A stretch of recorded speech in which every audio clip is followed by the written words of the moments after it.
You know, we just heard 3 readings. The reading from the book of Joel, which talked about gathering the people. And then a reading from Paul's letter to the Corinthians, which talked about us as being ambassadors for Christ and as those who are called to be agents of reconciliation. And then we heard the gospel, which told us how to live out our relationship with the Lord in this Lenten time. And you know, as I mentioned at the beginning of Mass, for those of us who were present here in the chapel, a week ago we had a little session where we gathered. There were 7 seniors and Doc McCullough and I and Deacon Ferraro, and we just reflected together on the scriptures. And we invited the seniors who were present to share their thoughts. And one of the thoughts that was shared by one of those present was just how we're kind of a work in progress. God understands that we are not all perfect. And we hear those words in the first reading from Joel where it says, "Return to me with your whole heart, for gracious and merciful is God, slow to anger, rich in kindness, and relenting in punishment." God understands that we're all a work in progress. We're all on a journey. And God is compassionate. That's the first message. And the second message, I think, for us from this scripture, as I mentioned at the beginning of Mass, is that we're on a journey. And, you know, in my community, the Jesuit community, one of our community members said, we should cancel Lent this year because we've had Lent all year. We've been in this journey, and this journey where we've had to let go of a lot of things. And we've had to deal with isolation. I asked the students who were present, I said, you know, we're doing Lent this year in the context of having been dealing with this pandemic for 11 months. How does that context influence what we do during Lent? And one of them said, you know, I don't think that Lent's really about making resolutions. It's about, especially in this context, we've all been dealing with isolation and having to let go of things that are important to us. And I think what's most important, this one said, is we just have to be patient and kind to each other. That's what Lent's calling us to. And I guess there's some ice on the roof. But that's what Lent's calling us to. It's calling us to say, how do we deal with difficult journey, a difficult part of our life's journey? I mean, our life has a lot of challenges. You know, as I was thinking what to say today, one of the things that came back to me was from 1998, September of 98 until May of 2012, most of those 14 years, I served as a hospital chaplain. And I used to go to the hospital every day, not knowing what I would run into, what I would step into. And it was, you know, usually every day I would meet a new patient, new families who are going through very, very life-threatening and life-challenging situations. You know, our hospital was it was the level 1 trauma center. It was a place where people came when they were very critically ill. And people were dealing with heavy, heavy things. And I was someone who walked into that situation day after day, didn't have any idea what I was going to walk into that day. And it was often very intense. And actually, it wasn't until I stopped doing it in May 2012 that I realized how much it drained me of my energies over time. Because for those 14 years, I never was not at the hospital longer than 2 weeks at one time. Usually it was just 1 week. We only could take 1 week vacation. We had to be back. So I was never really out of the flow of being with people in constant challenge and crisis. And when I did that job for those 14 years, people would say to me, it must be really depressing to do that work.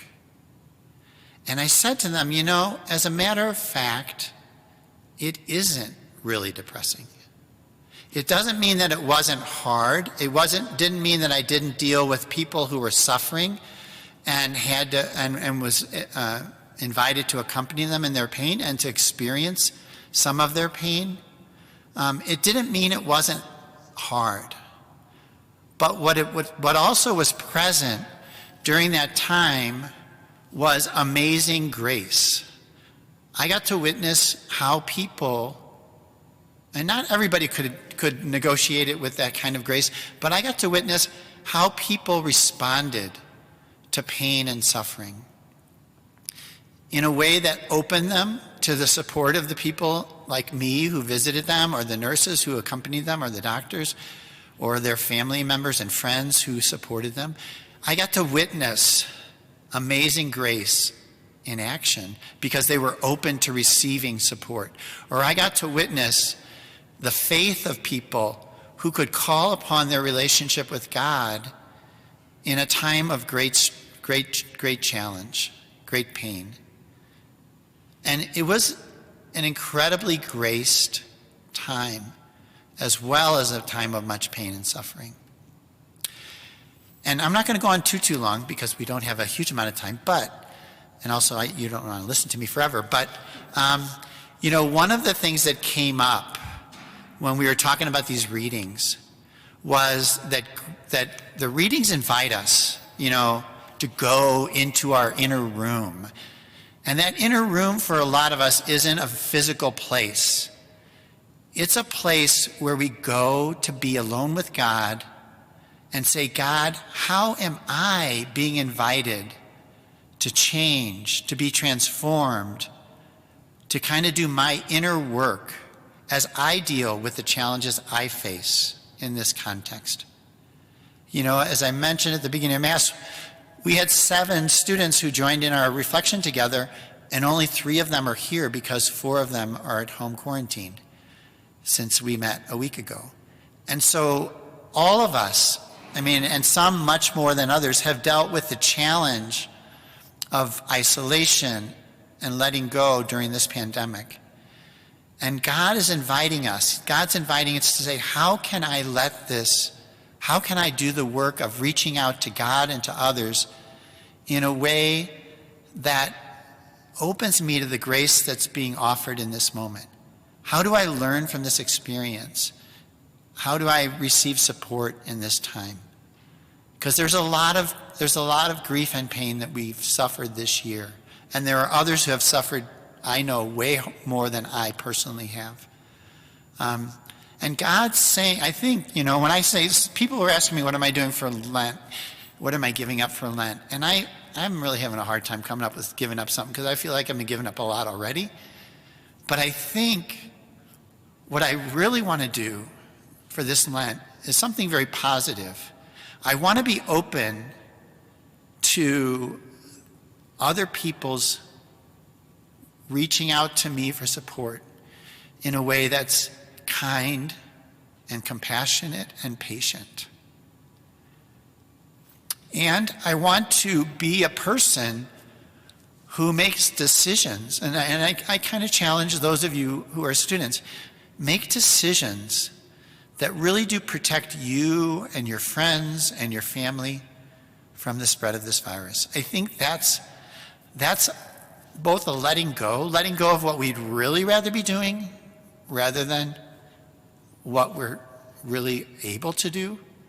And it's also opening up to who can I look for who's maybe hurting more than I am, and how can I be a companion to them so that my Lent is walking with those who are feeling the weight of this pandemic more than I am, or the weight of whatever they have to let go of.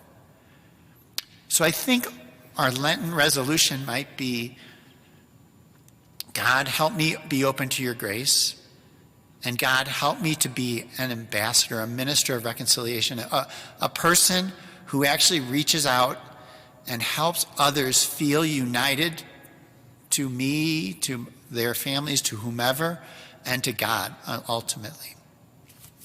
And I just want to conclude with a prayer. When I woke up this morning, this prayer was in my mind, and it was a prayer I've heard a long, long time ago, and I couldn't find it, so I had to make it up, which I was able to do because I thought it's a simple prayer. And this is a prayer I would just invite us to say during this Lenten time. The prayer is this, and it's part of the pointing to the inner work we need to do. Lord, let not my success or my blessings make me arrogant, but grateful. Let not my failures make me fearful, but wiser and more capable of reaching out for support. And let not pain or suffering embitter me, leave me bitter, but make me stronger and able to endure. Make me vulnerable to others, Lord, and so to you.